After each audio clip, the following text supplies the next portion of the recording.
Hey, xin chào các bạn, chào mừng các bạn đã quay trở lại với channel của mình.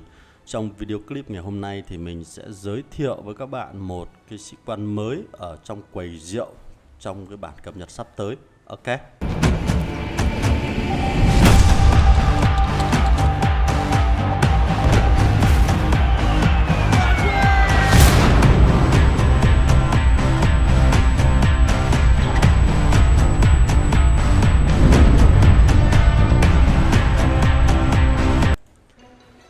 Rồi, thì ngày hôm nay mình đã nhận được thêm thông tin về anh chàng mới sẽ xuất hiện trong các bản cập nhật sắp tới. Anh ta có tên là Lord of the Order, tức là chúa tể của trật tự, chúa tể của yêu cầu. Thì anh chàng này có một cái bộ design nó khá là bụi bặm và có làn da đen cháy của những anh chàng châu Phi, Jamaica. Ok. Thì anh chàng này là một anh chàng của sĩ quan của các máy chủ 300 ngày và anh ta của phe sư đoàn tiên phong, có 3 cái thuộc tính là xe tăng hoặc là trực thăng, đánh có kỹ năng ở trên chiến trường và có khả năng sử dụng các kỹ năng một cách thành thạo. Rồi, chúng ta có một cái phần thông tin rất quan trọng là bạn phải thu thập đủ 10 tượng sĩ quan ở trong quầy rượu. Mình xin nhắc lại là quầy rượu. Đây là một sĩ quan cực kỳ đặc biệt, cho nên là đây là một sĩ quan chúng ta phải mua bằng tiền, chứ không thể nào mà có ngay một số một chiều được. Rồi, chúng ta sẽ cùng nhau đi tìm hiểu sơ qua về bộ kỹ năng của anh chàng này. Cái kỹ năng đầu tiên là kỹ năng chiến thuật. Cứ sau 8 giây thì anh chàng này sẽ tung một quả đạn có giá trị là 1.800 vào đầu mục tiêu. Và nếu như anh chàng này được triển khai trên xe tăng hoặc là trực thăng thì nó sẽ cung cấp thêm một cái lớp giáp nữa dựa trên lượng sát thương mà anh ta gây ra. Lớp giáp này nó có giá trị là 25% lượng sát thương được gây ra. Nếu như sát thương gây ra càng nhiều thì giáp của anh ta càng cứng. Và cái lớp giáp này nó sẽ tồn tại trong vòng 4 giây. Một cái con số rất là tuyệt vời. Cái kỹ năng thứ hai của anh chàng này là tăng khả năng tấn công của đơn vị lên đến 20%. Và khi mà đơn vị của anh ta tấn công vào mục tiêu có xuất hiện giáp thì nó sẽ được hưởng thêm là 20% nữa. Điều đó có nghĩa rằng khi đối phương có các lớp giáp bảo vệ thì anh chàng này sẽ có khả năng thêm được 40% sát thương. Một con số cực kỳ lớn và lớn nhất cho đến thời điểm hiện tại dựa trên cái lượng búp sát thương mà mình nhận được ở đây. Rồi kỹ năng thứ ba là kỹ năng nếu như sĩ quan này được triển khai trên đơn vị xe tăng hoặc trực thăng thì nó sẽ đem đến cái lượng sinh lực là 30% và tốc độ hồi phục, độ bền là 1% trên 1 giây trong khi mà tham gia ở trên chiến trường và không nằm ở trong combat, tức là chúng ta không tham gia bắn nhau mà đứng im ở ngoài chiến trường thì nó sẽ được hồi phục với cái lượng độ bền là 1%. Một cái con số cũng khá là tuyệt vời. Đây là một cái kỹ năng mà rất nhiều các sĩ quan trước đây đã có rồi. Và hiện tại là sĩ quan 300 ngày thì nhà phát hành cũng đã đem đến kỹ năng này trở lại. Rồi kỹ năng thứ tư là kỹ năng giảm sát thương kỹ năng của sĩ quan khi mà anh chàng này triển khai lên các đơn vị xe tăng. Cái giảm sát thương này là kẻ địch nó sẽ tung sát thương vào đơn vị quân của chúng ta thì nó sẽ được giảm đi là 30% sát thương. Điều này có nghĩa rằng là đối phương nó sẽ gây ra được ít sát thương hơn trên đơn vị quân đội của mình nhỉ. Và cái kỹ năng chiến thuật là sau khi chúng ta thức tỉnh toàn bộ 4 cái kỹ năng này thì chúng ta sẽ được kỹ năng chiến thuật.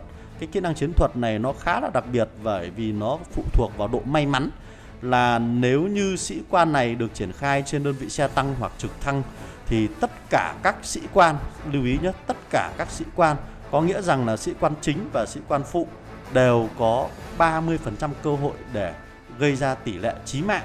Mà một khi chí mạng khi sử dụng skill thôi nhé, là một khi chí mạng thì sẽ đưa thêm là 150% sát thương. Điều này có nghĩa rằng là sĩ quan chính cũng có 30% và sĩ quan phụ cũng có 30%. Đây là một cái con số khá là tuyệt vời. Mình chỉ chê một cái điểm là tỷ lệ xuất hiện cái hiệu ứng này nó chỉ là 30%. Và nếu như nó trên 50% thì tuyệt vời hơn.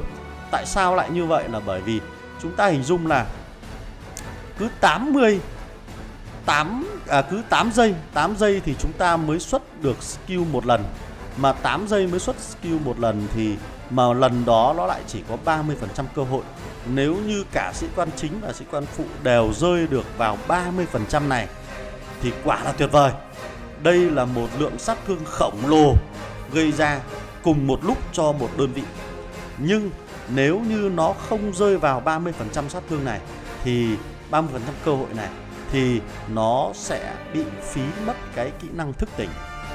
Mà đôi khi trong cuộc chiến chúng ta chỉ có thể tung ra được 1 đến 2 lượt skill kỹ năng của sĩ quan thôi. Mà 1 đến 2 lượt như vậy thì mình hy vọng là cái tỷ lệ 30% này nó sẽ xuất hiện nhiều hơn. Ok. Rồi, thế thì anh chàng này nó sẽ phù hợp với những ai? Về cơ bản thì anh cha là một trong số những sĩ quan tấn công, thì chúng ta có thể đi kèm với những sĩ quan tấn công khác, hoặc bạn có thể triển khai trên các sĩ quan phòng thủ để tăng độ cứng cho đơn vị xe tăng hoặc là trực thăng của mình. Thế thì ở đây có một vài các sĩ quan mà chúng ta có thể điểm đến. Sĩ quan đầu tiên đó chính là bác sĩ điên, hay còn gọi là giáo sư đau đớn. Cái cặp bài này là một cặp bài rất tuyệt vời và có thể gây ra một lượng đam khủng bố. Bác sĩ đau đớn hoặc là giáo sư đau đớn có khả năng gây ra lượng sát thương là 1.800.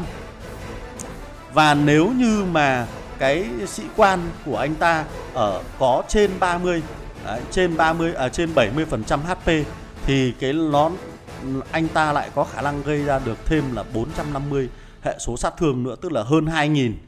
Cộng thêm nếu như khả năng 30% xác suất tỷ lệ chí mạng nữa thì cái con số này nó cực kỳ lớn. Đó. Và anh ta cũng có thêm những kỹ năng là tăng cường sát thương kỹ năng của tất cả các sĩ quan lên đến 30%. Không có gì tuyệt vời hơn là cái kỹ năng này. Một cái kỹ năng rất là khủng, rất là overpower, rất là bá đạo, rất là kinh khủng. Đó, thì tuy nhiên nhược điểm của cái cặp này là chúng ta phải tiêu tốn bằng tiền bạc. Chúng ta phải đánh đổi bằng tiền bạc thì bạn mới có sở hữu được cái cặp đôi này. Và khi sở hữu được cặp đôi này thì nó có sức mạnh tấn công rất khủng khiếp. Được chưa?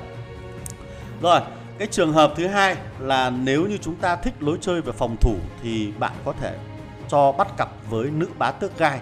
Thì sau khi bắt cặp với nữ bá tước gai thì đơn vị xe tăng và trực thăng của chúng ta sẽ có tổng lượng độ bền lên đến 70% độ bền, đồng thời khả năng giảm sát thương kỹ năng sĩ quan của đối thủ đi 60%. Một cái con số rất lớn liên quan đến khả năng phòng thủ của cái cặp đôi này. Được chưa? Và cô nàng này cũng có sở hữu khả năng tấn công thêm 20% nữa, cộng thêm với 40% của anh chàng lãnh chúa tể trật tự này. Đây 40% nó nằm ở đây. Vậy là tổng lượng sát thương là 60%, một cái con số rất là tuyệt vời. Ok, ngoài ra thì cô nàng này còn có khả năng là tạo thêm một cái lớp giáp để giúp cho chúng ta có thể là sống sót được lâu hơn ở trên chiến trường. Đó. Và anh chàng chúa tể trật tự này có một cái khả năng, đó là phá hủy tất cả những cái sĩ quan nào có khả năng gây ra lượng giáp. Tất cả những sĩ quan có khả năng gây ra lượng giáp thì đều bị anh chàng này khắc chế, bởi vì giáp nó càng nhiều thì anh chàng này bắn càng thấm. Đó, cứ có giáp là ăn thêm sát thương rồi. Đó, ví dụ như cô nàng này cũng cung cấp thêm một cái lớp giáp nữa thì khả năng là nó sẽ bị đau đớn hơn thêm một chút nữa nhỉ. Rồi, tiếp theo chúng ta sẽ có thêm những cái anh chàng theo mình thì lãnh chúa tể trật tự thì có thể đi kèm với anh chàng Hoàng Kim Thần Ưng. Tuyệt vời, khá là tuyệt vời, bởi vì anh chàng Hoàng Kim Thần Ưng thì lại gây ra lượng sát thương dựa vào độ dày giáp của mục tiêu. Đồng thời anh chàng Hoàng Kim Thần Ưng này có khả năng là gây ra tỷ lệ gây ra cái sát thương chí mạng, cũng có cái tỷ lệ chí mạng. Tuy nhiên cái điểm mà mình đang băn khoăn thắc mắc ở đây là cái tỷ lệ chí mạng 10% này nó có bao gồm chí mạng của phát bắn skill hay không. Nếu như 10% này được cộng dồn cho 30% của sĩ quan chúa tể trật tự kia thì nó nâng lên được 40% thì thật là tuyệt vời. Cái này thì có lẽ là phải đợi ở phiên bản chính thức thì sẽ có những cái người chơi có điều kiện đầu tư anh ta, thì chúng ta sẽ cùng nhau test xem việc triển khai các kỹ năng này lên anh chàng lãnh chúa tể trật tự đó thì nó có tăng cái khả năng gây ra cái kỹ năng ultimate, gây ra cái tỷ lệ chí mạng hay không. Mà nếu như nó được cộng dồn để gây ra tỷ lệ chí mạng thì đây chính là một cái kỹ năng rất là tuyệt vời. Thì có lẽ là phải đợi thêm để có thêm nhiều các bài test hơn nhé. Rồi, cái sĩ quan tiếp theo đó chính là cô làng công lý. Về mặt nguyên tắc thì tất cả những sĩ quan đời sau thì bao giờ cũng khỏe hơn những sĩ quan đời trước. Và cô làng công lý này cũng không phải là ngoại lệ, khi mà cô có thể sở hữu cái lượng sát thương gây ra là 1.500. Và cô cũng có thêm một cái kỹ năng tăng cường cái tỷ lệ chí mạng. Và mỗi lần chí mạng như vậy thì sẽ xuất hiện thêm 150% sát thương. Rất là tuyệt vời. Cô làng này cũng có thể tăng cường thêm 30% độ bền và 20% kháng sát thương để giúp cho cái đơn vị xe tăng của chúng ta có thể sống sót lâu hơn. Và nếu như bạn vẫn thích về trường phái phòng thủ thì chúng ta có thể bắt cặp với cô làng phóng viên sự thật này. Đấy, phóng viên này nhá. Cô làng phóng viên này cũng cực kỳ là lớn, bởi vì cô làng này có thể cho phép chúng ta gây ra được lượng sát thương cực kỳ cao. Đó, lượng sát thương và lượng kháng cũng cực kỳ tốt, mà cô làng này thì nó lại tốt cho cả căn cứ cũng như là tốt cho cả quân đội. Đó, hoặc là cô làng nữ giảng viên thét ra lửa. Đây cũng là một cái cô làng chuyên về phòng thủ rất là tốt, khi có thể tăng được lượng độ bền lên đến 20% và tăng kháng lên đến 10% nữa. Đồng thời thì tăng tốc độ huấn luyện quân đội cũng như tăng tốc độ chạy. Đấy, hoặc là có thể giảm cái skill dam của đối phương đi. Đấy, đó, giảm skill dam có 75% giảm skill dam đi 40% thì nó sẽ giúp cho cái đơn vị xe tăng hoặc là trực thăng của chúng ta sống sót được lâu hơn ở trên chiến trường. Ok, rồi đến phần tiếp theo thì có lẽ là anh chàng này sẽ học những cái bộ kỹ năng nào dựa trên cái kỹ năng gốc của anh ta là các đặc tính như thế này, thì có lẽ là mình sẽ khuyến cáo chúng ta thiên về hướng về tấn công là chính. Trong đó bạn có thể học những cái kỹ năng tăng sát thương cho cái ô đầu tiên là kỹ năng tăng sát thương, và cái ô thứ hai là bạn có thể học những kỹ năng dạng cân bằng nhá. Nếu như anh ta là sĩ quan phụ thì bạn học các kỹ năng dạng cân bằng, còn nếu như anh ta là sĩ quan chính thì bạn sẽ cho học các kỹ năng đặc biệt chuyên về tăng tấn công nhé. Rồi, có lẽ là clip của mình xin phép được tạm dừng tại đây. Hẹn gặp lại anh em trong các clip lần sau liên quan đến sự xuất hiện của anh chàng chúa tể trật tự này, và để xem anh chàng chúa tể trật tự này xuất hiện ở trên chiến trường thì nó sẽ có sự thay đổi lớn về meta như thế nào. Và mình đang đợi chờ các cái bài hướng dẫn liên quan đến việc anh chàng này sẽ phù hợp với những đơn vị nào, với những lối chơi như thế nào. Quên, còn một nữa là nếu như chúng ta không có điều kiện để đầu tư anh chàng này thì chúng ta có thể đầu tư vào một cái kỹ năng, đó là cái kỹ năng này.